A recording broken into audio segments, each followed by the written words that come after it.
Hi friends, welcome back to my channel. ಇವತ್ತಿನ recipe ಬಂದುಬಿಟ್ಟು ಸೊಪ್ಪಿನ ಪಲ್ಯ. ಇದು ಯಾವ ಥರ ಮಾಡೋದು ಅಂತ ನೋಡೋಣ. ಸಿಂಪಲ್ಲಾಗಿ 10 ಮಿನಿಟ್ಸಲ್ಲಿ ಮಾಡ್ಕೊಂಬಿಡ್ಬೋದು. ಮೊದಲಿಗೆ ನಾನಿಲ್ಲಿ ಒಂದು ಕಟ್ಟು ಸೊಪ್ಪು ತೊಗೊಂಡಿದ್ದೀನಿ.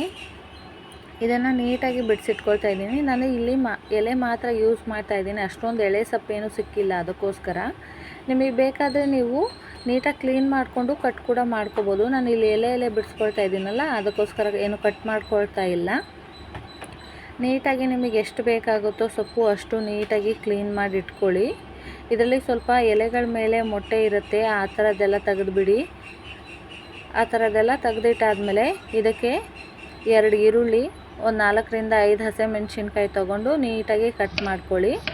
ನಾನಿಲ್ಲಿ ಚಿಕ್ಕ ಚಿಕ್ಕದಾಗೆ ಕಟ್ ಮಾಡಿ ಇಟ್ಕೊಳ್ತಾ ಇದ್ದೀನಿ. ನಿಮಗೆ ಯಾವ ಥರ ಬೇಕೋ ಆ ಥರ ಕಟ್ ಮಾಡಿ ಇಟ್ಕೊಳ್ಳಿ. ನೀಟಾಗಿ ಕಟ್ ಮಾಡಿಕೊಂಡು ಒಂದು ಬೌಲಿಗೆ ತೆಗೆದಿಟ್ಕೊಂಡಾದಮೇಲೆ ಇನ್ನು ಮೆಣಸಿನ್ಕಾಯಿ ಕೂಡ ನೀಟಾಗಿ ಕಟ್ ಮಾಡ್ಕೊಳ್ಳಿ.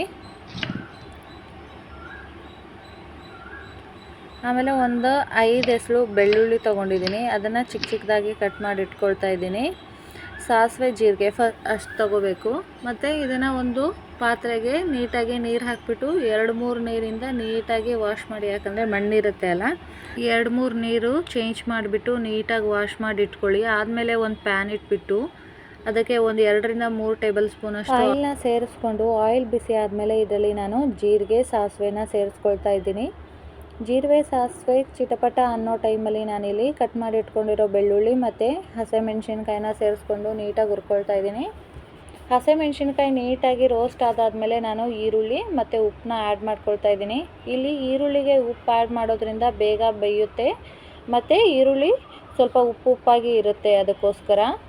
ಇದಾದಮೇಲೆ ನೀಟಾಗಿ ರೋಸ್ಟ್ ಆದಮೇಲೆ ಇದಕ್ಕೆ ನಾವು ಕ್ಲೀನ್ ಮಾಡಿ ಇಟ್ಕೊಂಡಿರೋ ಸೊಪ್ಪನ್ನು ಆ್ಯಡ್ ಮಾಡಿ ನೀಟಾಗಿ ಸೊಪ್ಪನ್ನು ಇದರಲ್ಲಿ ಸೇರಿಸ್ಕೊಂಡಾದಮೇಲೆ ನಾನು ಇದಕ್ಕೆ ಎಷ್ಟು ಉಪ್ಪು ಬೇಕನ್ನಿಸುತ್ತೋ ಅಷ್ಟು ಸೊಪ್ಪು ಮೇಲೇ ಆ್ಯಡ್ ಮಾಡಿಬಿಟ್ಟು ಇದನ್ನು 5 ನಿಮಿಷ ನಾನು ಲೋ ಫ್ಲೇಮಲ್ಲಿ ಮುಚ್ಚಿಬಿಟ್ಟು ಬೇಯಿಸ್ಕೊಳ್ತೀನಿ.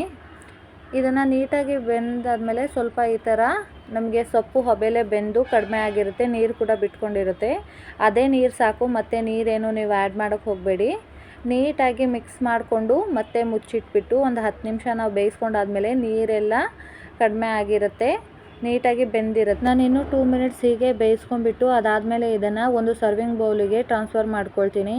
ಇಷ್ಟೇ ಫ್ರೆಂಡ್ಸ್, ನೀವೇನಾದರೂ ಕೆಲಸಕ್ಕೆ ಹೋಗೋದಕ್ಕೆ ತುಂಬ ಅರ್ಜೆಂಟಲ್ಲಿದ್ರೂ ನಾವು 10 ನಿಮಿಷದಲ್ಲಿ ಮಾಡ್ಕೊಂಡು ಹೋಗ್ಬೋದು. ಅಷ್ಟು ಈಸಿಯಾಗಿದೆ ಈ ರೆಸಿಪಿ. ಇನ್ನಷ್ಟು ಈಸಿ ರೆಸಿಪಿಗೋಸ್ಕರ ನನ್ನ ಚಾನಲ್ನ ಫಾಲೋ ಮಾಡಿ, ಲೈಕ್ ಮಾಡಿ, ಶೇರ್ ಮಾಡಿ.